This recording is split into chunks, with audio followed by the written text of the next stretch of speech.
దేవునికి మహిమ కలుగును గాక. ఈరోజు బైబిల్‌లో నుండి మనం నేర్చుకుంటున్నటువంటి క్రొత్త విషయం ఏమిటంటే, మనకి ఎలాగున ఇంగ్లీష్ నెలలు అంటారు. జనవరి, ఫిబ్రవరి, మార్చ్. తెలుగు నెలలంటే మీ అందరికి తెలుసు. చైత్రము, వైశాఖము అలాగా కొన్ని మాసాలు తెలుగు నెలలకి వేరుగా ఉంటాయి. ఇంగ్లీష్ నెలలు వేరుగా ఉంటాయి. అలాగనే యూదుల నెలలు కూడా వేరుగా ఉంటాయి. బైబిల్‌లో కొన్ని నెలలు మనం గమనించొచ్చు. మనకేమో ఇంగ్లీషు సంవత్సరం జనవరితో ప్రారంభమవుతుంది. బైబిల్‌లో ఉన్నటువంటి నెలలు నీసాను, అబీబు నెలలతో ప్రారంభమవుతుంది. నీసాను, అబీబు నెలలు. మీరు ఈ నెలలు పేర్లు ఎస్తేరు గ్రంథంలో, మొదటి రాజుల గ్రంథంలో, ఎహెజ్కేలు గ్రంథంలో మీరు చూస్తూ ఉంటారు. అది చూసినప్పుడు ఆ లెక్కలని మన ఇంగ్లీష్ క్యాలెండర్‌తో లెక్కేసినప్పుడు, ఆ నెలలు మనకి ఏ నెలో మనం ఇప్పుడు క్రొత్తగా తెలుసుకుందాం.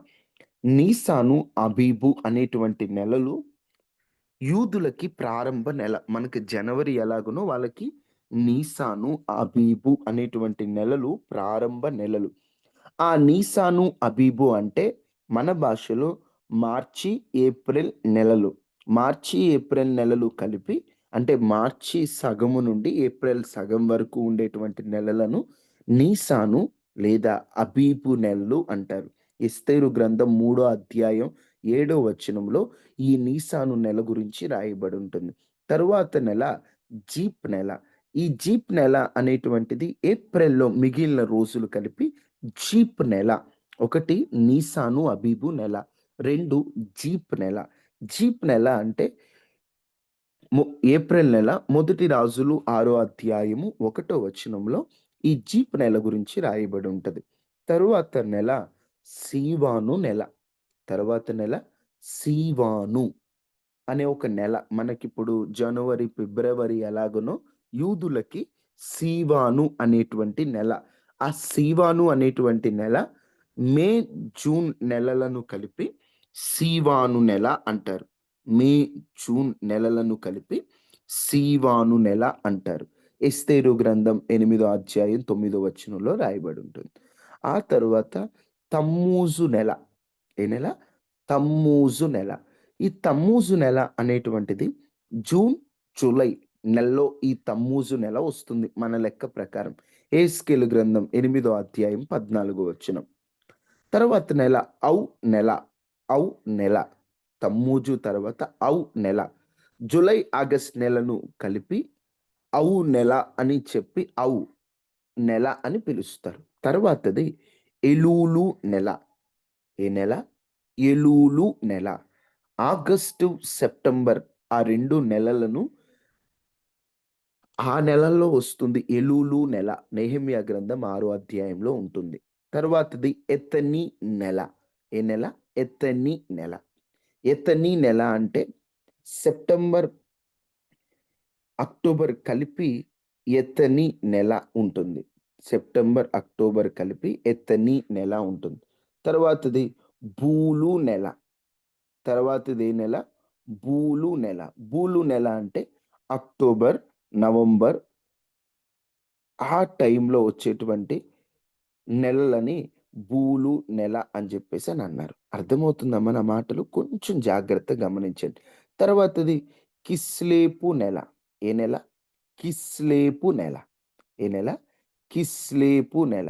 ఈ కిస్లేపు నెల అంటే నవంబర్, డిసెంబర్‌లో వస్తది. జకరియా గ్రంథం 7 అధ్యాయంలో ఉంటది కిస్లేపు నెల. తర్వాతది టిబేతు నెల. టిబేతు. టిబేతు నెల అంటే డిసెంబర్, జనవరిలో వస్తది. టిబేతు అనేటువంటి నెల. ఎస్తేరు గ్రంథం 2 అధ్యాయం 16 వచనంలో ఉంటది. తర్వాతది సేబాటు నెల. అంటే జనవరి, ఫిబ్రవరిలో వస్తుంది. జకరియా 1:7లో ఉంటది. సేబాటు నెల. తరువాతది ఆదారు నెల. ఆదారు నెల. ఫిబ్రవరి, మార్చిలో వస్తుంది. అమ్మా ఇవన్నీ మీరు వింటున్నప్పుడు ఏంటి బ్రదర్ ఇవన్నీ అన్నీ తెకమక్కగా ఉన్నాయి అని చెప్పి అనుకోవద్దు. మనకి జనవరి, ఫిబ్రవరి ఎలాగునో బైబిల్‌లో యూదులకి అలాగున ఉంటదన్నమాట. మొత్తం మీకు 12 నెలలొచ్చాయా? 12 నెలలు మొత్తం వచ్చాయా? నేను మళ్ళొక్కసారి పేర్లు చెప్తాను. జస్ట్ గుర్తుపెట్టుకోండి మీరు ఇవన్నీ బట్టి పట్టాల్సిన పని లేదు. మీరు చదువుతున్నప్పుడు కొంచెం క్లారిటీ రావాలి. నీసాను, అబీబు నెల, జీప్ నెల, సీవాను నెల, తమ్మూజు నెల, ఔ నెల, ఎలూలు నెల, ఎత్తనీ నెల, బూలు నెల, కిస్లీపు నెల, టెబాతు నెల, సేబాటు నెల, ఆదారు నెల. ఇలాగున యూదులకు కూడా దాదాపుగా 12 నెలలున్నాయి. మనకి ప్రారంభం మనకి జూన్ అంటే ఫస్ట్ నుంచి చివరి వరకు. మన లెక్క ప్రకారం జూస్తే జూన్ మధ్య నుండి జులై వరకు ఉదాహరణకు తమ్మూజు నెల, అక్టోబర్ మధ్య నుండి నవంబర్ వరకు బూలు నెల అలాగున మన లెక్క ప్రకారంగా ఉంటుందన్నమాట. ఇది యూదుల క్యాలెండర్ ప్రకారం నెలలు. సరే. ఇప్పుడు మిమ్మల్ని అడుగుతున్నటువంటి బైబిల్ ప్రశ్నలు. బైబిల్‌లో మొట్టమొదటి కళ ఎవరి కళ? బైబిల్‌లో మొట్టమొదటి కళ అని ప్రస్తావింపబడినది ఎవరి కళ? ప్రశ్న అర్థమవుతుందా తల్లి? బైబిల్‌లో మొదటి కళ ఎవరిది ఎవరు మొదటి కలగన్నారు బైబిల్? యాకోబు బ్రదర్. యోసేపు, యాకోబుల కంటే ముందే ఒక ఆయన కల కన్నట్లుగా బైబిల్‌లో ఉంది. కొంచెం ఆలోచించి. అబ్రహాము. నోవాహు అండి. అబ్రహాము కూడా కాదు బ్రదర్. కొంచెం మీరు దగ్గరకొచ్చారు. కొంచెం ఆలోచించి. బైబిల్‌లో మొదటి కళ ఎవరిది ప్రస్తావింపబడింది?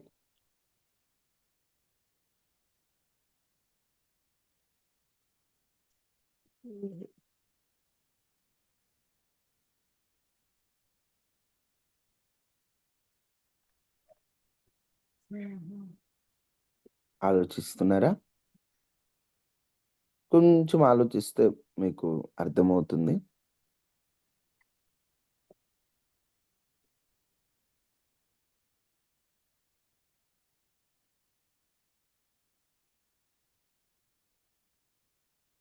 ఎవరికీ గుర్తు రావట్లేదా? ఆయన ఒక భక్తిపరుడేం కాదండి. సాతానండి. కాదమ్మా. బైబిల్‌లో మొదట ప్రస్తావింపబడినటువంటి కళ ఎవరిది?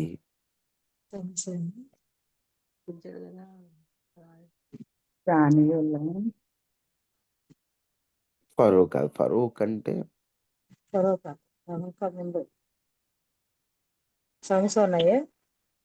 లేదమ్మా. ఆలోచించండి. ప్రభు చిత్తమైతే ఆఖరిలో చెప్తాను దాని గురించి. రెండో ప్రశ్న. జ్ఞానుల కన్నులకు గుడ్డితనం కలుగచేసేదేంటి? వాళ్ళెంత జ్ఞానులైనా ఒక పని వాళ్ళ జ్ఞానత్వాన్ని కూడా గుడ్డితనం కలుగజేస్తుంది అని రాయబడింది. ఏంటా పని? సాతాను. ఒక పని. జ్ఞానుల కన్నులకు గుడ్డితనము కలుగచేసేది.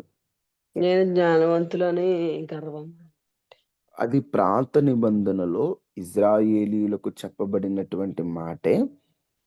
ఒక పని చేస్తే ఎంత నీతిమంతునికైనా గుడ్డితనం కలుగచేస్తుంది ఆ పని అని రాయబడిందన్నమాట. అదేంటి?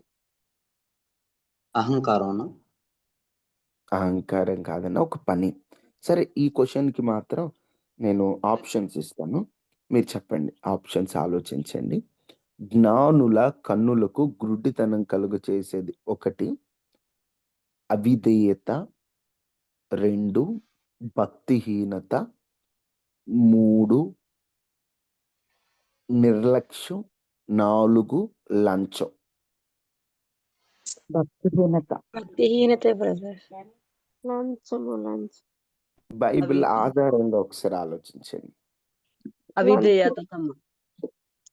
వాస్తవంగా మాట్లాడాలంటే లంచము కరెక్ట్ ఆన్సర్. ఎందుకంటే నిర్గమకాండంలో కూడా ఉంటుంది. చాలా చోట్ల రాయబడి ఉంటది. లంచము తీసుకొనకూడదు.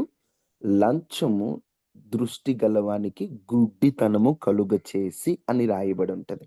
అంటే లంచం ఎవరైతే తీసుకొని పనిచేస్తారో అది వారి జ్ఞానానికి గుడ్డితనం కలుగు చేస్తుందని దేవుని వాక్యంలో కూడా స్పష్టంగా రాయబడి ఉంటది. మీరు మొదటి ప్రశ్నకి జవాబు చెప్పలేదు. ఆ ప్రశ్నకి ఎవరైనా చెప్పడానికి సిద్ధంగా ఉన్నారా? ఇంక మనం దేవుని వాక్యంలోకి వెళ్ళిపోదాం.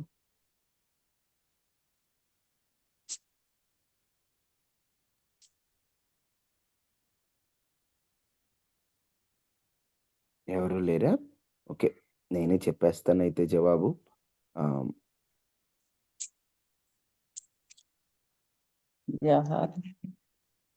ఆదికాండము ఒకసారి బైబిల్ తీయండి. ఆ జవాబు మనం ధ్యానిద్దాం.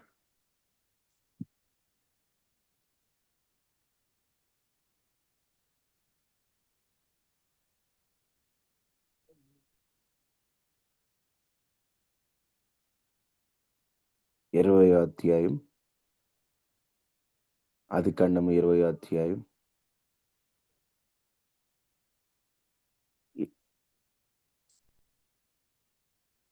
7వ వచనంలో అబీమెలెకు అనేటువంటి ఒక రాజు ఆయన పడుకున్నప్పుడు అబ్రహాము భార్య జోలికి నువ్వెళ్ళొద్దు. ఒక మనిషిని భార్యను నువ్వు తీసుకొచ్చావు. అతడొక ప్రవక్త. అతడు నీ కొరకు ప్రార్థన చేస్తాడు. నువ్వు బ్రతుకుతావు. లేకపోతే నీ వాళ్ళంతా చచ్చిపోతారని చెప్పినప్పుడు అక్కడేమనుంటది? స్వప్నమందు అతనితో చెప్పెను. అంటే స్వప్నం అన్న, కల అన్న ఒకటే గదా! ఇప్పుడు స్వప్నంలో దేవుడు మొదటిగా ఎవరితో మాట్లాడాడు? అబీమెలెకుతో మాట్లాడాడు. అర్థమవుతుందమ్మా? ఎవరితో మాట్లాడాడు దేవుడు? అబీమెలెకు. అబీమెలెకుతో మాట్లాడాడు. అబీమెలెకుతో మాట్లాడాడు. Very good. ఇక మనం ఆలస్యం చేయకుండా దేవుని వాక్యాన్ని ఆలకిద్దాం. ఈరోజు అడిగినటువంటి 2 బైబిల్ ప్రశ్నలు. ఒకటి, బైబిల్‌లో మొదట ప్రస్తావింపబడిన కల ఎవరికొచ్చిందంటే అబీమెలెకుకొచ్చింది. 2, ఎవరి కన్నులకు గ్రుడ్డితనం, జ్ఞానంలో అయినా గుడ్డితనం కలుగుతుందంటే లంచము తీసుకునే వారి కన్నులు. లంచం తీసుకునే వారికి గ్రుడ్డితనం కలుగుతుందని వాక్యంలో రాయబడింది. ఓకే. మనం ఆలస్యం చేయకుండా ఇక దేవుని వాక్యంలోకి మనం వెళ్ళిపోదాం. గడచిన కొన్ని దినాల నుండి దేవుడు ఉన్నాడని, దేవుడు ఉన్నాడనడానికి ఉన్న రుజువులను గురించి మనము స్పష్టంగా ధ్యానం చేస్తున్నాం. దేవుడు ఉన్నాడు. ఆయన ఉన్నాడనడానికి ఒక 7 ఆధారాలున్నాయి. వాటిని ఆధారం చేసుకొని ఆయన ఉన్నాడనేటువంటి ఉనికిని గురించి కొన్ని మాటలు మాట్లాడుతున్నాం. ఎవరైతే పూర్ణ హృదయముతో ఆయనను వెదుకుతారో ఆయన వారికి సమీపంగా ఉంటానన్నాడు. నన్ను వెదుకు కాలమున దొరుకుతానన్నాడు. ఆ దేవుడు ఉన్నవాడు. దేవుడు అనేటువంటి వ్యక్తి లేకపోతే మనం లేము. దేవుడంటే స్వయంభవుడు, ఎదురు లేనివాడు అని ఓ 7 లక్షణాలు మనం ధ్యానం చేసి నిన్నటి రోజున ఆ 7 లక్షణాలు కూడా మనిషి లోపల డిఎన్ఏతో ఎలా మ్యాచ్ అవుతున్నాయి? డిఎన్ఏ అంటే ఏమిటి? అసలు మనిషి ఎలా ఆ డిఎన్ఏ ద్వారా కలుగుతున్నాడు? డిఎన్ఏలో మనిషి ఆ గొప్ప రూపం ఎలా వచ్చింది? ఈరోజు శాస్త్రవేత్తలు కనిపెట్టిన డిఎన్ఏని కొన్ని వేల సంవత్సరాల క్రితం దావీదు భక్తుడు ఎలా చెప్పాడు అనేటువంటి విషయాలను నిన్నటి రోజున మనం ధ్యానం చేశాం. ఈ పూట అసలు దేవుణ్ణి ఎందుకు నమ్ముకోవాలి? బ్రదర్ మీరు చెప్పారు దేవుడు ఉన్నాడు, ఉన్నవాడు అని కొన్ని ఆధారాలు చూపించారు. డిఎన్ఏ గురించి చెప్పారు. ఆయన ఉన్నాడని ఎథెన్సు వారితో పౌలు గారు వాదన చెప్పారు. దేవుడు ఉన్నాడన్నారు. కొన్ని ఆధారాలు చెప్పారు. మీరు చెప్పిన ఆధారాల ప్రకారం దేవుడు ఉన్నాడు. సరే. ఉంటే ఏంటి? నమ్ముకోవాలా? మా పనులు మాకున్నాయి. మా బిజీ షెడ్యూల్‌లో మేముంటున్నాం.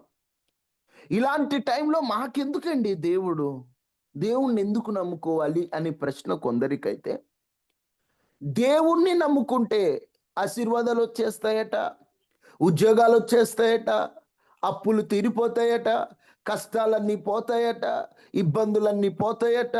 ఓ ఆశీర్వాదాల ఒక మాటలో చెప్పాలంటే ఆశీర్వాదాల కుప్ప వచ్చి మన మీద పడిద్దట. మనము దేవుణ్ణి నమ్ముకోవాలనుకునేవారు కొందరు. అసలు నిజంగా దేవుణ్ణి ఎందుకు నమ్ముకోవాలో తెలియకపోతే,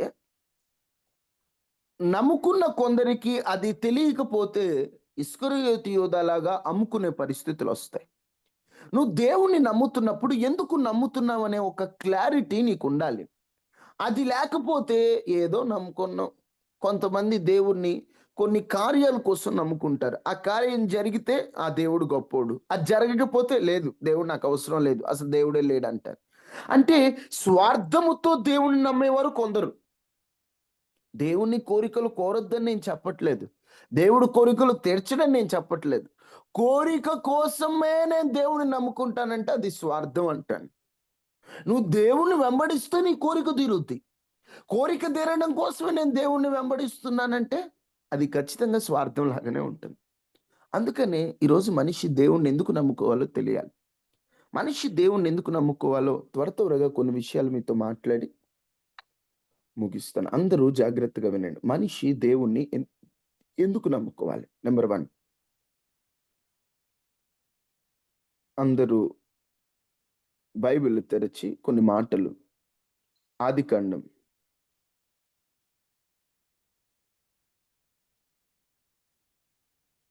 1వ అధ్యాయం 1వ వచనం మనందరికీ బాగా తెలిసిన మాట. ఆదియందు దేవుడు భూమి ఆకాశములను సృజించెను. ఆదియందు దేవుడు భూమి ఆకాశం సృజించెను. ఒకేసారి 1:27 కూడా చదవండి అక్క. దేవుడు దేవుడు తన స్వరూపమందు నరుని సృజించెను. తన స్వరూపమును బట్టి నరుని సృజించెను. అసలు దేవుణ్ణి ఎందుకు నమ్ముకోవాలి? ఎందుకు నమ్ముకోవాలి? ఎందుకు నమ్ముకోవాలి? ఈరోజు బయటికి వెళ్తే చాలా మంది మిమ్మల్ని అడుగుతున్న ప్రశ్న, అసలు మీ దేవుణ్ణి ఎందుకు నమ్ముకోవాలి? అసలు దేవుణ్ణి ఎందుకు నమ్ముకోవాలి? ఆ దేవుడు ఉంటే ఉండని. ఈరోజు చాలా మందికి దేవునితో పని లేదు. మా జీవితాలు మాకు బ్రదర్ దేవుణ్ణి నమ్ముకున్నా మా కష్టాలు మేము పడొద్దా? దేవుణ్ణి నమ్ముకున్నా మా ఇబ్బందులు మాకు ఉండవా? దేవుణ్ణి నమ్ముకున్నా మా తిప్పలు మేము పడాల్సిన పని లేదా అంటే పడాలి. మీ తిప్పలు మీరు పడాలి. కానీ దేవుణ్ణి ఎందుకు నమ్ముకోవాలి? దేవుణ్ణి ఎందుకు నమ్ముకోవాలంటే నెంబర్ 1, ఆయన నిన్ను సృజించాడు కాబట్టి నువ్వు ఆయన నమ్ముకోవాలి. ఈరోజు నీకు కనిపిస్తున్న సృష్టి నుండి కనిపిస్తున్న నీ వరకు నువ్వు దేవుని ద్వారా సృజింపబడిన వ్యక్తివి. నీ అంతటి నువ్వు కలిగిన వ్యక్తివి కాదు కదా. సృజింపబడిన నీవు నిన్ను సృజించిన వానిని ఆరాధించేటువంటి ఆ హక్కు, ఆ అధికారం నీకు ఉంది. అది నీ బాధ్యత. ఇప్పుడు నేను ఒక వస్తువుని నా కోసం తయారు చేసుకున్నాను. ఇప్పుడు తయారు చేసుకున్న నేను తయారు చేయబడినటువంటి వస్తువు నాతో ఉండాలనుకోవడం స్వార్థమా? కాదు, సమాధానం చెప్పాలి. కాదు.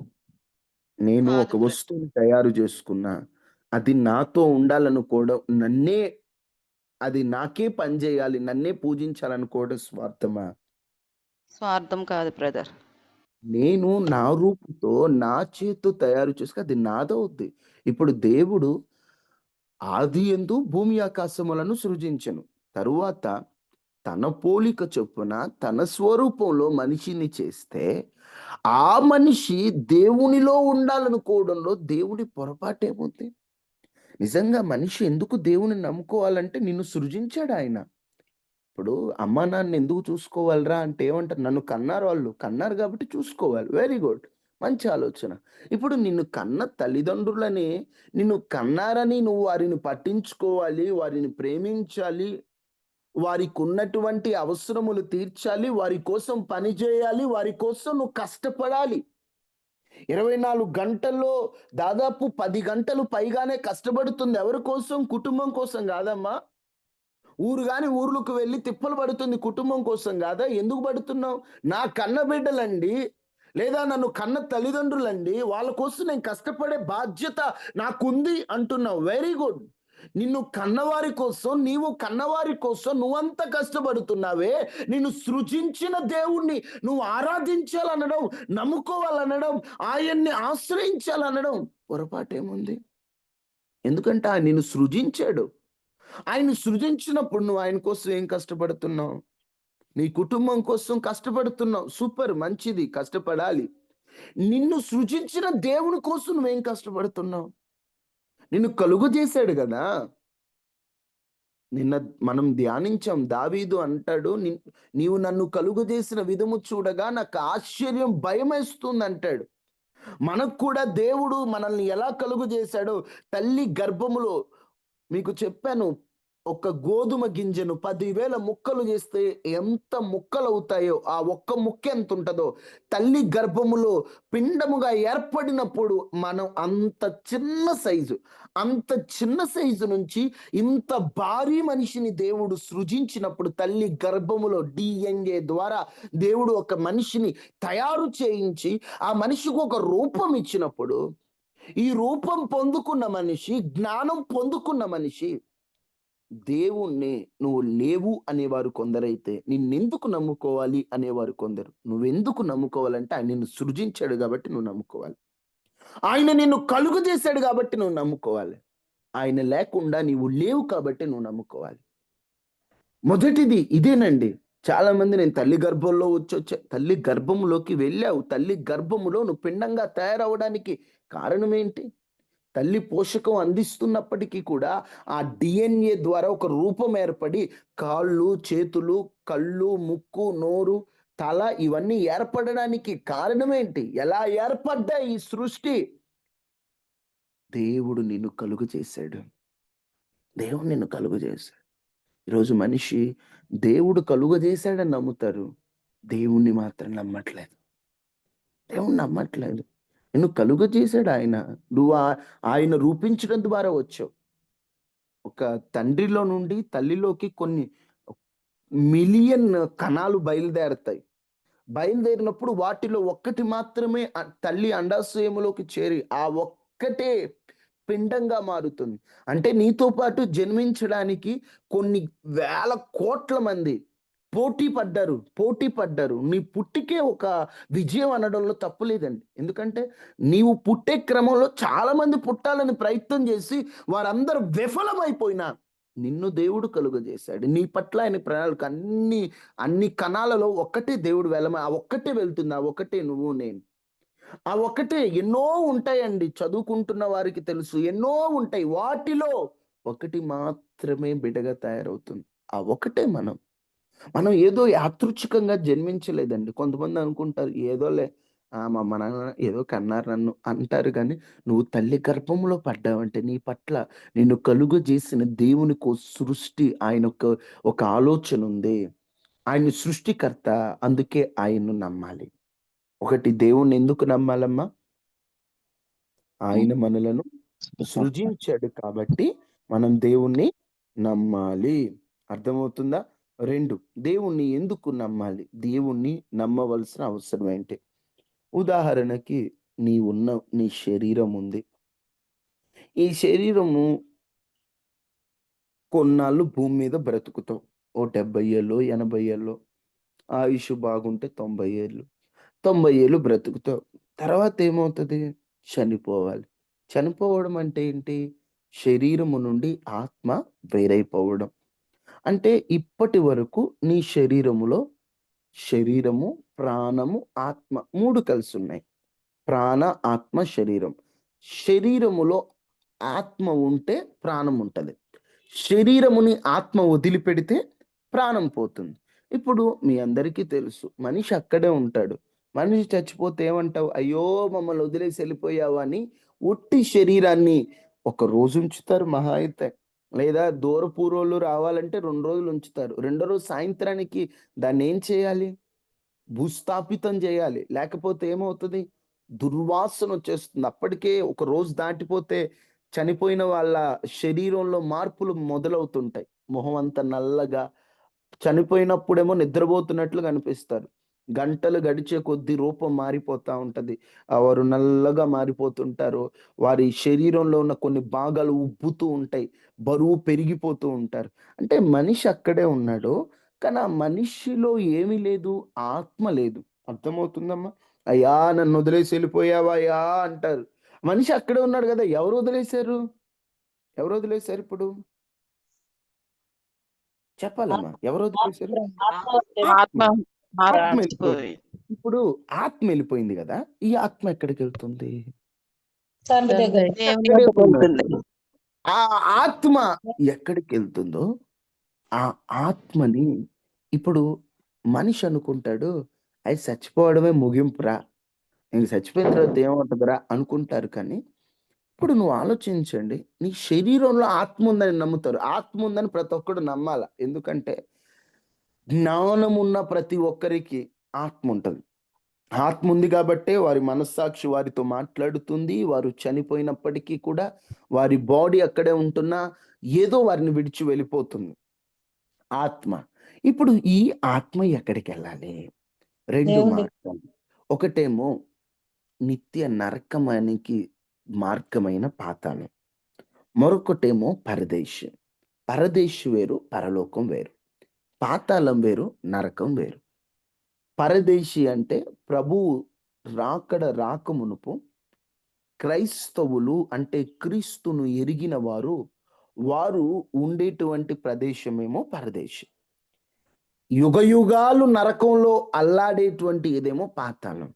తీర్పు అయ్యాక పాతాళంలో ఉన్నవారు నరకానికి షిఫ్ట్ అవుతారు, పరదేశిలో ఉన్నవారు పరలోకానికి షిఫ్ట్ అవుతారు.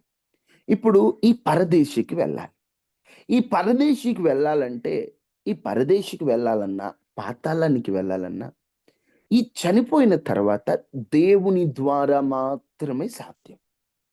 దేవుని ద్వారానే ఒక వ్యక్తి పరదేశికైనా పాతాళానికి, ఒక మాటలో చెప్పాలంటే పాతాళానికి వెళ్ళాలంటే దేవుడు అవసరం లేదు, ఇష్టానుసారంగా బ్రతికితే వెళ్తారు. కానీ పరదేశికి వెళ్ళాలంటే, సంతోషంగా యుగయుగాలు ఉండాలంటే దేవుడు అవసరం. దేవుణ్ణి నమ్ముకొనకపోతే ఒక వ్యక్తి నిత్య నరకానికి వెళ్ళిపోయేటువంటి అవకాశం ఉంది. ఆ నిత్య నరకానికి వెళ్ళిపోకుండా నిత్య జీవాన్ని మనిషి పొందాలంటే దేవుణ్ణి నమ్ముకోవాలి. రెండు, దేవుణ్ణి ఎందుకు నమ్ముకోవాలయ్యా అంటే నిత్య జీవం కోసం. నిత్య జీవం కోసం యోహాను సువార్త 17వ అధ్యాయం 3వ వచనం. యోహాను సువార్త అసలు దేవుణ్ణి ఎందుకు నమ్ముకోవాలి అనే విషయాన్ని మీతో చెప్తున్నాను.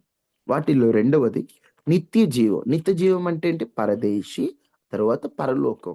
అక్కడ నిత్యము జీవం ఉంటది. దాని కొరకు ఒక వ్యక్తి దేవుణ్ణి నమ్ముకోవాలి. చూడండి యోహాను సువార్త 17వ అధ్యాయం 3వ వచనం. అద్వితీయ సత్యదేవుడు అయిన నిన్ను, అద్వితీయ సత్యదేవుడు అయిన నిన్ను, నీవు పంపిన యేసుక్రీస్తును ఎరుగుటయే నిత్య జీవము. నీవు పంపిన యేసుక్రీస్తుని ఎరుగుటయే నిత్య నిత్య జీవం. జీవము. అయ్యా, నిత్య జీవంలోకి వెళ్ళాలంటే యేసుక్రీస్తుని ఎరగాలి, అంటే దేవుణ్ణి నమ్ముకోవాలి. ఎప్పుడైతే నువ్వు దేవుణ్ణి నమ్ముకుంటావో అప్పుడే నువ్వు నిత్య జీవానికి వెళ్తావు, లేదా యుగ యుగాలు నరకములో అల్లాడాల్సి వస్తుంది. అందుకనే నువ్వు నిత్య జీవం పొందడం కోసం దేవుణ్ణి నమ్ముకోవాలి. నిత్య జీవంలో పాటుగా రక్షింపబడటం కోసం కూడా దేవుణ్ణి నమ్ముకోవాలి. మార్కు 16:16లో క్లుప్తంగా ఉంటది కదా, నమ్మి బాప్తిసం పొందినవాడు రక్షింపబడు, నమ్మని వానికి శిక్ష విధింపబడును. అందుకని ప్రతి ఒక్కరూ కూడా దేవుణ్ణి నమ్మాలి. ఎందుకు నమ్మాలి? నిత్య జీవం కోసం నమ్మాలి. 3, ఎందుకు నమ్మాలి? రక్షణ కోసం నమ్మాలి. 3, ఎందుకు నమ్మాలి దేవుణ్ణి? రక్షణ కోసం. రక్షించాలి. రక్షించడం కోసం దేవుణ్ణి నమ్మాలి. అయ్యా, నేను నరకానికి వెళ్లకుండా యుగ యుగాలు నరకంలో కాలకుండా ఉండాలంటే నన్ను రక్షించేవాడు కావాలి. ఆ నరకం నుండి నన్ను తప్పించేవాడు కావాలి. ఎవరు తప్పిస్తారట? నమ్మి బాప్తిసం పొందిన వారు రక్షింపబడను, నమ్మని వానికి శిక్ష విధింపబడను. ఎవరైతే నమ్ముతారో, దేవుణ్ణి నమ్ముతారో వారిని దేవుడు రక్షిస్తాడు. అర్థమవుతుందమ్మా? వారిని దేవుడు రక్షించి వారిని దేవుడు నరకము నుండి తప్పిస్తాడు. రక్షించడం అంటే కాపాడడం లేదా ప్రమాదము నుండి తప్పించడం. దేవుడు ఎవరిని తప్పిస్తాడంటే ఎవరైతే ఆ నిత్య నరకానికి వెళ్లకుండా ఉండాలో వారిని ఆ నిత్య నరకము నుండి దేవుడు తప్పిస్తాడు. దేవుణ్ణి ఎందుకు నమ్ముకోవాలనే విషయాన్ని మీతో చెప్తున్నాను. 1, ఎందుకు నమ్ముకోవాలి? ఆయన మనల్ని సృజించాడు కాబట్టి నమ్ముకోవాలి. 2, ఎందుకు నమ్ముకోవాలి? నిత్య జీవానికి వెళ్ళాలి కాబట్టి నమ్ముకోవాలి. 3, ఎందుకు నమ్ముకోవాలి? నిత్య నరకం నుండి తప్పించబడాలంటే రక్షణ పొందాలి కాబట్టి రక్షణ కోసం దేవుని నమ్ముకోవాలి. ఇప్పుడు నన్ను ఒక వ్యక్తి ప్రమాదం నుండి కాపాడతాను అన్నాడమ్మా. ఒక వ్యక్తి నన్ను ప్రమాదం నుండి కాపాడతాను అన్నాడు కాబట్టి ఇప్పుడు నన్ను ప్రమాదం నుండి కాపాడతానన్న వ్యక్తిని నమ్ముకోవడం తప్పుందా? ఏమన్నా పొరపాటు ఉందా? ఉందా? లేదు. నన్ను కాపాడతానన్నాడు ఆయన. నన్ను కాపాడే వ్యక్తి నేను నమ్మాలి. ఇప్పుడు ఒక వ్యక్తి నీళ్ళల్లో పడిపోయాడండి. నీళ్ళలో పడిపోయినప్పుడు ఒక ఆయనొచ్చి తాడిచ్చి, "అరే! ఈ తాడు పట్టుకొని పైకి రా నేను కాపాడుతానంటే," "ఏం నిజంగా నువ్వు కాపాడుతావా నన్ను? ఏం గాదులే మునిగిపోతే మునిగిపోని" అంటే ఏమవుద్ది? మునిగిపోతాం అక్కడే ఉన్నామంటే. ఆయన నమ్మి చెయ్యి పట్టుకుంటే పైకొస్తాం. మునిగిపోతావు. ఇంకా నీకు బతుకుండదు. నీకు ఆ తాడు కనపడినప్పుడు వెంటనే పట్టుకొని పైకొచ్చే నిజంగా కాపాడతారంటవా? నిజంగా లాగుతారంటవా? మధ్యలో వదిలితే, మధ్యలో నన్ను అట్ట వదిలిపెడితే, వామ్మో! నేను నీళ్ళలో బడిన. అరే! దాని మీద తాడు పట్టుకుంటే కాస్త కాపాడబడే అవకాశం ఉంటది. అసలు తాడే పట్టుకోపోతే? తాడే అవకాశం పట్టుకోపోతే ఎక్కడున్నావు? కింద పడే అవకాశం ఉంది. అవకాశం ఉండదు. ఎక్కడున్నాడసలు? అసలు ఉంటావు ఊహులో ఎక్కడున్నాడు మహానుభావుడు? మధ్యలో ఉన్నాడు. నీటి మధ్యలో. నీళ్ళలో ఉన్నాడు. తాడు నీళ్ళలో ఉన్నాడు. పట్టుకుంటే కాపాడబడే అవకాశం ఏదైనా దొరికిద్ది. అసలు తాడే పట్టుకోకుండా వదిలేత్తనేమో, పడిపోతనేమో, నిలబడలేనేమో, లాగలేడేమో, బరువుంటానేమో అనుకుంటే నీ బతుకెప్పుడు ఆ నీళ్ళలో మునిగిపోతాం. కొట్టుకొని పోవటమే. మునిగిపోవడమే. ఈరోజు మనుషులు ఎట్లా అంటే దేవుడిని నమ్ముకో రక్షణ పొందుతావు. ఆయనే రక్షింపగలడంటే నేను నిలబడలేనేమోనన్నయ్య, పడిపోతానేమోనన్నయ్య, వల్ల కాదేమో అరే ప్రయత్నం చేయయ్యా! ఆ పాపంలో పడి కొట్టుకుపోవటం కంటే నీకాయన అట్ట తాడిచ్చాడు. పట్టుకో! ఆయన నిన్ను కాపాడుతాను, రక్షిస్తాను అంటున్నాడు. నువ్వు ప్రయత్నం చెయ్యి. అసలు ప్రయత్నమే చేయకుండా నిలబడలేనేమో, వల్ల కాదేమో, నరకానికి వెళ్ళిపోతానేమో, భయంగా ఉంది నాకు. అమ్మో! అయ్యో! అంత పరిశుద్ధంగా నేను ఉండలేను. అమ్మో! పాపలోకం సినిమాలు చూడకుండా నేను ఉండలేను. అబద్ధాలు ఆడకుండా నేను ఉండలేను. అందుకే నేను బాప్తిసం పొందను. అందుకే నేను యేసు ప్రభువుని నమ్మను. అందుకే అసలు దేవుడినే నమ్మను. ఎందుకురా? ప్రయత్నం చేయాలిరా. ఏ ఒక్క వ్యక్తి కూడా మొదటి నుండి నీతిమంతుడు కాదండి. ఏ ఒక్కడు కాదు. ప్రభువు సాయం తీసుకొని కొంచెం కష్టమైన ఆయన మనకు తాడిచ్చాడు. దాన్ని పట్టుకుంటే ఒక్కోసారి పడిపోతున్నట్టే జారుతాం. తాడు పట్టుకుంటే ఎలా ఉంటది? జారుతాం. అయినా కాస్త నువ్వు తాడు పట్టుకుంటే నిన్ను పైకి లాగటానికి ప్రభువు సిద్ధంగా ఉన్నాడు. మనం ఎలాగంటే నేను తాడే పట్టుకోను నన్ను లాగంటే ఒరేయ్! నువ్వు వదిలే. ప్రయత్నం చెయ్యి. నువ్వు ఒక్క అడుగేయ్. నీతో పాటు పరిశుద్ధాత్ముడు 100 అడుగులేయబోతున్నాడు. నువ్వు ఆ ఒక్క అడుగే ఏయకుండా, వామ్మో! నేను పరిశుద్ధంగా బతకలేనమ్మో! అంటే ఇంక బతకలేవు ఎప్పటికి. ప్రయత్నం చేయి. ఇప్పుడు సినిమాలు చూస్తే ఒక పాపపు అలవాటుంది. ప్రయత్నం చేయి. ఈరోజు రోజుల్లో ఒక 5 గంటలు చూస్తున్నావనుకో, ఈరోజు ఒక 4 గంటలు, 3 గంటలు అలా తగ్గించి అలాగని చెప్పి కంటిన్యూ చేయమని నేను చెప్పట్లా. వదిలేయాలి ఎప్పటికైనా. వదిలేయాలి. నువ్వు ప్రయత్నం చేస్తూ ఆయన సాయం పట్టుకొని, యేసయ్యా! ఈ పాపపు సినిమాల నుంచి నాకు విడుదలివ్వయ్యా! ఈ బూతుల నుంచి నాకు విడుదలివ్వయ్యా! ఈ కోపం నుండి నాకు విడుదలివ్వయ్యా! అని నువ్వు ఆయన్ని నమ్ముకున్నావనుకో, ఆయన నిన్ను తప్పిస్తాడు. రక్షిస్తాడు. అలా కాకుండా ఏమోలే బయటపడతనో లేదో, నా వల్ల అయిద్దో లేదో, ఇంకెప్పటికి వల్ల కాదు. రక్షణ పొందుటకు దేవుణ్ణి నమ్ముకోవాలి. చాలామంది దేవుణ్ణి నమ్మడానికి ఈ రోజున వెనకడుగేస్తున్నారు. దేవుడు ఉన్నాడని తెలుసు. కానీ నమ్మడానికి భయం. నిలబడలేనేమో, చేత కాదేమో, వల్ల కాదు. ఏ వ్యక్తికి వల్ల కాదు. ఏ వ్యక్తికి చేత కాదు. ఈ భేదం ఏమీ లేదు. అందరూ పాపం చేశారు. మనిషి పాపం చేశారు. రోమా 3:23 ప్రకారం అందరూ పాపం చేశాం. ఎవరున్నారు పరిశుద్ధులుగా? ఎవరికీ సంపూర్ణత లేదు. అందరికీ రక్షణ అవసరం. ఎవరిలో ప్రభు కోరి మెచ్చేటువంటి గుణాలు మొదటి నుండి లేవు. చిన్న చిన్నగా వాళ్ళు రూపుదిద్దుకున్నారంటే. ఈ రోజున నువ్వు దేవుణ్ణి ఎందుకు నమ్ముకోవాలంటే నువ్వు రక్షణ పొందడానికి ప్రభువుని నమ్ముకోవాలి. ఆయన నమ్ముకున్నవాడే, నమ్మి బాప్తిసం పొందినవాడే రక్షణ. నమ్మని వానికి శిక్ష. చాలా మంది ఇది అంటారు. అదేంటి దేవుడిని నమ్మితేనే రక్షిస్తాడా? లేకపోతే రక్షించడా? నువ్వు ఇదే ఉదాహరణ. నువ్వు నీళ్ళల్లో ఉన్నావు. ఆయన నీకు మార్గం తెరిచాడు. పైకి రమ్మన్నాడు. నేను పైకి రాను ఇక్కడే ఉంటా. నన్ను కాపాడవా అంటే ఎందుకు కాపాడాలి అసలు నిన్ను? చాలా మంది రూల్ అండి. ఎందుకు కాపాడాలి అసలు? నిన్ను కాపాడాల్సిన అవసరం ఏంటి? దేవునికి ఏం పని లేదా? కానీ ఆయన అంత ప్రేమిస్తున్నాడండి. ఆయన అంత ప్రేమిస్తూ నీకు అవకాశం ఇస్తే ఆ! నన్నెందుకు గాపాడ్డు? నన్నెందుకు విడిపించడు? అసలు ఈరోజు మనిషికి నిజంగా కృతజ్ఞత అసలు లేదండి. భక్తుడైనటువంటి దావీదు ఒక మాట అంటాడు. నాకు ఆ మాట చాలా ఆశ్చర్యంగా ఉంటది. ఒకసారి దేవుని చిత్తమైతే మాట తీయండి. ఒకసారి ఆ మాట కీర్తనల గ్రంథంలో ఒక చక్కటి మాటని భక్తుడు అంటాడు. ఒక్కసారి ఆ మాట తీస్తే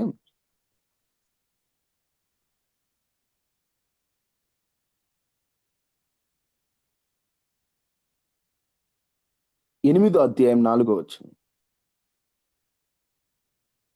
8:4 నీవు మనుషుని జ్ఞాపకం చేసుకొనుటకు నీవు మనుషుని జ్ఞాపకం చేసుకున్నటకు వాడే పాటివాడు.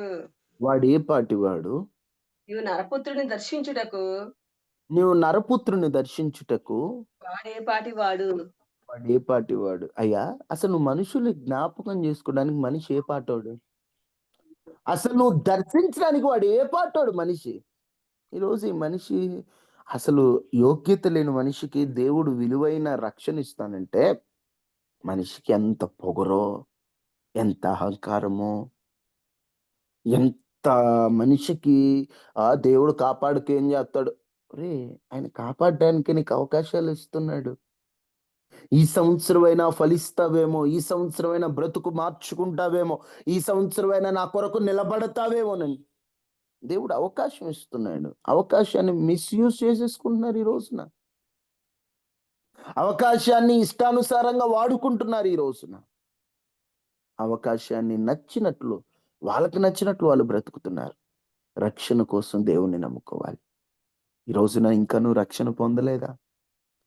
ఇంకా నువ్వు దేవుణ్ణి నమ్ముటలేదా? ఒకసారి నమ్ము, రక్షణ కొరకు నమ్ము. లేకపోతే దేవుణ్ణి నమ్మకపోతే యుగ యుగాలు నిత్య నరకానికి వెళ్లాల్సి వస్తుంది. వద్దమ్మా, ఆయన నిన్ను రక్షిస్తాడు కాబట్టి నువ్వు ఆయన నమ్మాలి. 4 త్వరగా చెప్తాను, నోట్ చేసుకోండి చాలు. 1, ఎందుకు నమ్మాలి? నిత్య జీవం కోసం నమ్మాలి. సారీ, ఫస్ట్ది ఎందుకు నమ్మాలంటే మనల్ని శుద్ధిస్తారు కాబట్టి నమ్మాలి. దేవుని నమ్మాలి. 2 నిత్య జీవం కోసం నమ్మాలి. 3 రక్షణ కోసం నమ్మాలి. రక్షణ కోసం, రక్షింపబడుట కొరకు నమ్మాలి. 4 ఆయన నన్ను ప్రేమించాడు కాబట్టి నేను నమ్మాలి. యోహాను 3:16 ప్రకారం దేవుడు లోకముని ఎంతో ఆ ప్రేమలో నిన్ను కూడా ప్రేమించాడు. గొప్పవారు అనబడిన వారు, ఆస్తి ఐశ్వర్యాలు ఉన్నవారు, పేరు ప్రఖ్యాతులు పొందిన వారే కంటికి కరువై మంటికి మన్నవుతున్న రోజుల్లో దేవుడు మనలను బ్రతికించి, క్షమించి, నూతనమైనటువంటి దినమును మనకి అనుగ్రహిస్తూ, ఎప్పటికప్పుడు దేవుడు మనల్ని కాపాడుతూ, ఎప్పటికప్పుడు దేవుడు మనకి ఆయన కృపని దయచేస్తూ, క్షమిస్తూ, అవకాశం ఇస్తూ, ఇంత ప్రేమిస్తున్న దేవుణ్ణి నమ్మడానికి మనం ఎందుకు వెనకడుగు వేయాలి? ఈ లోకంలో ఏ ప్రేమ అయినా స్వార్థముతో ముడిపడి, అవసరాల మీద ఆధారపడి, కాలక్షేపానికై కొన్నాళ్ళు బాగుంటూ తర్వాత కనుమరుగైపోతున్న ప్రేమల్లో మొదటి నుండి చివరి వరకు ఆయన ప్రాణము పెట్టేంత వరకు మనల్ని ప్రేమించిన అగాపే ప్రేమ, కలువరి ప్రేమ, ఆ ప్రేమ నేనంత ప్రేమిస్తున్నాడు కాబట్టి నువ్వు దేవుని నమ్మాలి. ఆయన నిన్ను ప్రేమిస్తున్నాడు కాబట్టి నువ్వు నమ్మాలి. గుండె మీద చేసుకొని చెప్పగలవా దేవుడు నన్ను ప్రేమించట్లేదని? చెప్పలేరు ఎవరు. ఎందుకంటే ఆ మాట రాదు. ఆయన నిన్ను ప్రేమిస్తున్నాడని అడిగినప్పుడు కళ్ళు వెంట నీరే వస్తుంది. ఎందుకంటే ఆయన అంత ప్రేమిస్తున్నాడు. ఎంత ప్రేమిస్తున్నాడు. ఒక భక్తుడు ఒక పాట రాస్తాడు. నా మీద నీవు చూపు ప్రేమకైనా కళ్ళు చెమ్మగిల్లనయా, నాలో ఏముందయా నాకర్థమే కాదయా, జీవితాంతం నీ కౌగిలిలో నేనయా యేసయ్యా, ఒదిగిపోతానయ్యా యేసయ్యా, ఒదిగిపోతానయ్యా, ఒదిగిపోతానయ్యా యేసయ్యా, ఒదిగిపోతానయ్యా. నిజమే, ఎవరు ప్రేమిస్తారండి ఆయనలాగా? ఆయనలాగా మనం ఎక్కడ చూసినా మనకు ప్రేమ కనబడదండి.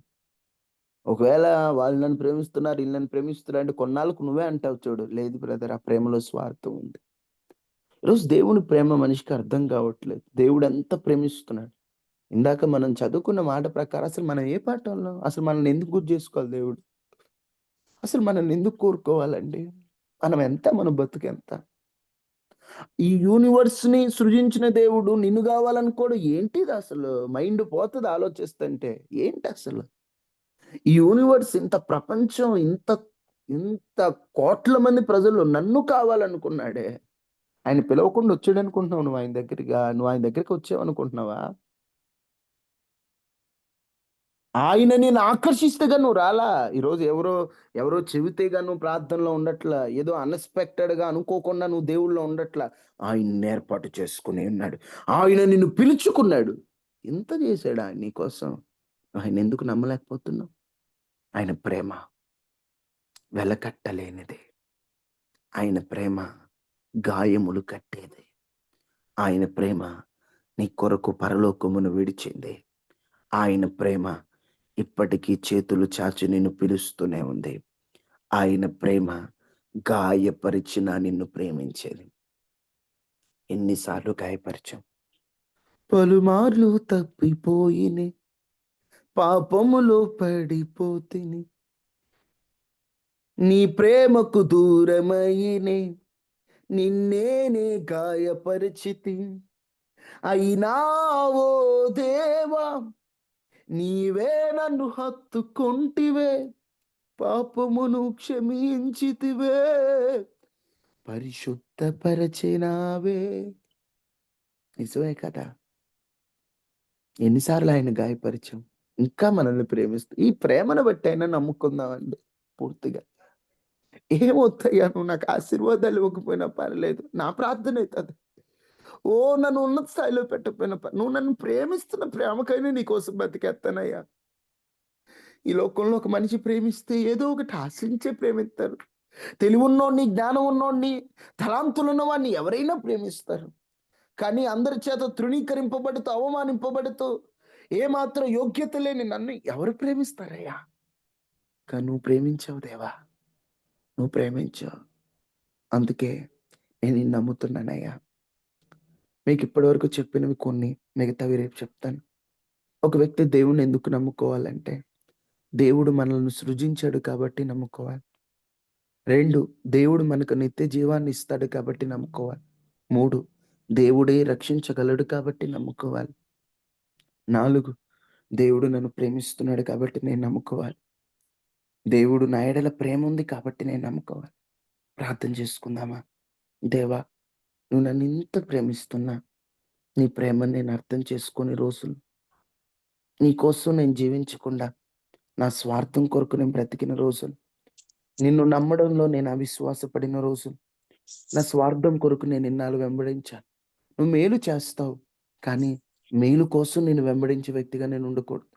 నా దేవుడు చేస్తాడని నేను వెంబడించడం వేరు, నువ్వు చేయాలి అని నేను వెంబడించడం వేరు. అయ్యా, స్వార్థంతో నేను నిన్ను నమ్మకూడదు. నాలో ఇంకా సంపూర్ణమైన రక్షణ కావాలి. నేను ఇంకా నిన్ను నమ్మాలి. నీ లోతులు నేను ఇంకా తెలుసుకోవాలి. నీ మనసు నాకు అర్థం కావాలి. నేను ఇప్పటివరకు నీ మనసును అర్థం చేసుకోలేకపోయాను. అందుకే నాలో ఈ అవిశ్వాసం, అందుకే నాలో ఈ కన్ఫ్యూజన్, అందుకే నాలో ఈ తికమక. నీవు ఉన్నవాడు, ఏదైనా చేయగలిగినటువంటి దేవుడు. అయ్యా, ఈరోజు ఓడిపోతున్నట్లు కనిపిస్తున్న ఓటమి నీ దగ్గరికి రానియని దేవుడు, నిన్ను నమ్ముతున్నానయ్యా, నేను నిన్ను నమ్ముతున్నానయ్యా,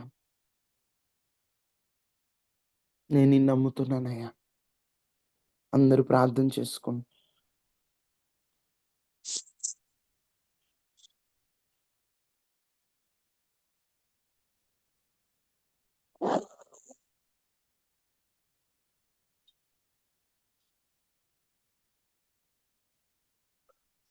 ఐ బిలీవ్ యూ గాడ్. నేను నిన్ను నమ్ముతున్నానయ్యా. అయ్యా, బిలీవ్ యూ గాడ్. నమ్ముతున్నానయ్యా. నీవే నమ్ముతున్నానయ్యా. నీవే నిజ దేవుడు అని నమ్ముతున్నానయ్యా. నువ్వు నన్ను నీవు ఉన్నవాడు అని నమ్ముతున్నానయ్యా. నువ్వు నన్ను ప్రేమిస్తున్నావు నమ్ముతున్నాను. నిజమే, నేను గాయపడినప్పుడు ఏ ప్రేమ నా దగ్గరికి రాలేదు. అవును ప్రభా. ఎవరు కూడా నన్ను దరి చేసుకోలేదయ్యా. ఎవరు కూడా అయ్యా అయ్యా నన్ను వందనాలయ్యా. పిలవలేదు, నా నన్ను సత్య కోరుకోలేదు. కానీ ఆశ్చర్యమే నువ్వు కదా. నన్ను ప్రేమించావయ్యా. వందనాలయ్యా. విస్తారంగా నన్ను ప్రేమించావయ్యా. అయ్యా నీకు నేను వందనాలయ్యా. నిన్ను వెతుక్కుంటూ రాలేదు, కానీ నువ్వే నన్ను వెతుక్కుంటూ వచ్చావయ్యా. Thank you lord. నువ్వే నన్ను వెతుక్కుంటూ వచ్చావు. అవును ప్రభా. నువ్వే అయ్యా నన్ను వెతుక్కుంటూ నీకు వచ్చావు. తండ్రికి నాయన నువ్వు నువ్వే స్తోత్రాలయ్యా. నాకు కావాలని కోరుకున్నావు. తండ్రి నీకు స్తోత్రాలయ్యా. గొప్ప దేవుడు తండ్రి నీకు స్తోత్రాలయ్యా. నిత్య జీవాన్ని నువ్వే నన్ను కోరుకున్నావయ్యా. పాతాళాన్ని దేవానికి స్తోత్రాలయ్యా. నేను నమ్ముకుంటే మాకు నిత్య జీవం నువ్వే ఉందని నన్ను నీకు వెతుక్కుంటూ స్తోత్రం. వచ్చావయ్యా. నీ అవునయ్యా ప్రేమను నీకు బట్టి అయినా నిన్ను నమ్మే వ్యక్తిగా నేను ఉండాలి నాయన. అవును సహాయం దయచేయండి ప్రభా. అటు నిరీక్షణ దేహమందు కాయమైతే కుదుట పడును కదా, గుండె గాయము గురుతు పట్టిన నరుడు లేడు కదా. దేహమందు గాయమైతే కుదుట పడును కదా, గుండె గాయము గురుతు పట్టిన నరుడు లేడు కదా. నీవే నీవే యేసయ్యా, నా అంతరంగము తరచి చూసిన గాఢమైన ప్రేమవు, నన్ను భుజము పైన మోసిన అలసిపోని ప్రేమవు. నీవు లేనిదే నా బ్రతుకులో విలువంటూ లేనే లేదయా. నీవు లేనిదే నా బ్రతుకులో విలువంటూ లేనే లేదయా. ఊహ కందని ప్రేమలోన భావమే నీవు, హృదయమందు పరవశించు గానమే నీవు. మనసు నిండిన రమ్యమైన గమ్యమే నీవు, మరపురాని కలల సౌదం గురుతువే నీవు. ఎడబాయలేనన్నా నిజ స్నేహమే నీవు, నీ ప్రేమ కౌగిలిలో ఆనందమే నీవు. తల్లడిల్లే తల్లి కన్నా మించి ప్రేమించి, తనువు తీరే వరకు నన్ను విడువలేనంది. తల్లడిల్లే తల్లి కన్నా మించి ప్రేమించి, తనువు తీరే వరకు నన్ను విడువలేనంది. అది నీ గాయపరచిన వేళలో కన్నీరు కార్చిన ప్రేమగా, నులివెచ్చనైనా ఒడికి చేర్చి ఆదరించిన ప్రేమయ, నీ గుండెలో నన్ను చేర్చిన నీ అమరమైన ప్రేమయ, నీ గుండెలో నన్ను చేర్చిన నీ అమరమైన ప్రేమయ. ఊహ కందని ప్రేమలోన భావమే నీవు, హృదయమందు పరవశించే గానమే నీవు. నిజమే, తల్లడిల్లే తల్లి కన్నా మించి ప్రేమించి తనువు తీరే వరకు నన్ను విడవలేదయ్యా. నేను నిన్ను గాయపరిచి నన్ను విడిచిపెట్టలేదు. ఈ ప్రేమను బట్టి అయినా నిన్ను నేను పూర్తిగా నమ్మాలి. దేహమందు గాయమైతే కొంతకాలానికి మానిపోద్దేమో కానీ గుండె గాయాన్ని ఎవరు గుర్తుపట్టారు? నీవు తప్ప. నీవు నన్ను ఆదరిస్తే నేను ఆదరింపబడ్డాను దేవా. నువ్వు లేకపోతే అసలు నేను ఎప్పుడో లోకానికి మన్నైపోయేవాడినేనయ్యా. ఎప్పుడో ఏదో ఒకటి చేసుకొని చచ్చిపోయే వాళ్ళమేనయ్యా. కానీ నీ మాటను బట్టే బ్రతుకున్నామయ్యా. నీ మాటను బట్టే జీవిస్తున్నామయ్యా. నీ ప్రేమను బట్టే ఇంకా బ్రతుకున్నామయ్యా. Thank you Jesus. Thank you Lord. Thank you Lord. Thank you Lord. Thank you Lord. Thank you Lord. I believe you God. I believe you God. నేను నిన్ను నమ్ముతున్నానయ్యా. నేను నిన్ను నమ్ముతున్నానయ్యా. నేను నిన్ను నమ్ముతున్నానయ్యా. అయ్యా, నిన్నే నేను నమ్ముతున్నానయ్యా. నా ధైర్యం నువ్వేనయ్యా. నిన్నే నేను నమ్ముకున్నానయ్యా. నా ధైర్యం నువ్వేనయ్యా. నిన్నే నేను నమ్ముకున్నానయ్యా. నిన్నే నేను నమ్ముకున్నానయ్యా. అయ్యా, అయ్యా తండ్రి నీకు వందనాలయ్యా. అయ్యా తండ్రి నీకు వందనాలయ్యా. తండ్రి నీకు వందనాలయ్యా. అయ్యా, నీలాగా మమ్మల్ని ప్రేమించేవారు ఎవరున్నారయ్యా? అయ్యా, నీలాగా మమ్మల్ని ప్రేమించేవారు ఎవరున్నారయ్యా? అయ్యా, నీలాగా మమ్మల్ని ప్రేమించేవారు ఎవరున్నారయ్యా? అయ్యా, నీలాగా మమ్మల్ని ప్రేమించేవారు ఎవరున్నా? Thank you for your love God. Thank you for your caring. Thank you for your presence. Thank you for your grace. నీ కృపను బట్టి స్తోత్రాలు. నీ ఆదరణ బట్టి స్తోత్రాలు. నీకు స్తోత్రాలు. మహాపరిశుద్ధుడా, మహోన్నతుడు అయిన దేవా, గనుడా, గొప్ప దేవా, నీకు వందనాలు. నిన్నెందుకు నమ్ముకోవాలనే విషయంలో నీ ప్రేమకై నేను నమ్ముకోవాలి. నీవు మమ్మల్ని రక్షిస్తావని నేను నమ్ముకోవాలి. నువ్వు మాకు నిత్య జీవాన్ని ఇస్తావని నమ్ముకోవాలి. నువ్వు సృష్టికర్తవని నమ్ముకోవాలి. నిన్నెందుకు నమ్ముకోవాలో కూడా మాతో ఇంత స్పష్టంగా మాట్లాడావయ్యా. అసలు ఇంత ప్రేమ నువ్వు చూపిస్తున్నప్పుడు నేను ఎరుగని వారిగా మేము ఉండక నీ మనసును ఎరిగిన వారిగా ఈ ఉదయకాల ప్రార్థనలో ఈ వర్తమానం వింటున్న వారందరూ మీరు సిద్ధపరచమని, నీ పిల్లలకున్న ప్రతి సమస్య తీర్చండి, ఇబ్బందులు తొలగించండి, నష్టములు పూడ్చండి, కన్నీటిని తుడవండి, ఇబ్బందులు యేసు నామములో తొలగిపోనట్లు సహాయం చేయండి, నష్టాలను పూడ్చండి.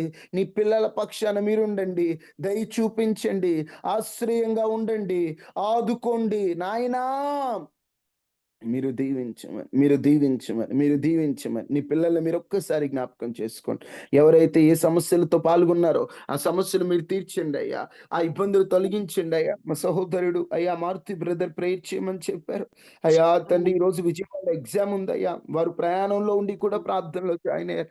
వారిని జ్ఞాపకం చేసుకోండి. ఎన్నో పరీక్షలకి హాజరవుతున్నారు. వారిలో మంచి ఉత్తీర్ణుడిగా బ్రదర్కు ఒక మంచి జాబ్ ఇచ్చి, నా దేవుడు నాకు జాబ్ ఇచ్చాడని నీ నామానికి మహిమకరంగా బ్రదర్ ఉండాలి. ఆ విధమైన కృపనివ్వమని, ఇంకా ప్రభువా తండ్రి, ఈ ఉదయకాల ప్రార్థనలో పాల్గొన్న వారిలో సమస్యలు ఉన్న వారి సమస్యలు తీర్చండి, రోగాల నుంచి స్వస్థత ఇవ్వండి, ప్రతి ఒక్కరికి తోడుగా ఉండండి. ఇప్పటి వరకు ఓపికతో ఉన్న వారందరూ మీరు దీవించి ఆశీర్వదించి, చేతి పనుల్లో ప్రయాణాల్లో తోడుగా ఉండి, ప్రతి ఇంటి చుట్టూ, వ్యక్తి చుట్టూ, కుటుంబం చుట్టూ నీ కంచె, నీ కాపుదలను అనుగ్రహించి, క్షేమాన్ని, భద్రతను, రక్షణ మీరు అనుగ్రహించమని యేసు నామమున అడిగి వేడుకొని నాము తండ్రి, ఆమేన్. నేను దేవుని ప్రేమ, కుమారుడైన యేసుక్రీస్తు వారి కృప, పరిశుద్ధాత్మ నిన్ను సహవాసం మనకి మన కుటుంబాలకి ఎల్లప్పుడూ ప్రభు కృపతోడే ఉండును కాక. హల్లెలూయా. ఆమేన్. అందరికీ వందనాలు. కుమారుడైన యేసుక్రీస్తు వారి కృప, పరిశుద్ధాత్మ మీ అందరికీ తోడే ఉండును గాక. ఆమేన్. వందనాలమ్మా. వందనాలు తమ్ముడు. వందనాలక్క. వందనాలమ్మా. తమ్ముడు. వందనాలక్క. వందనాలమ్మా.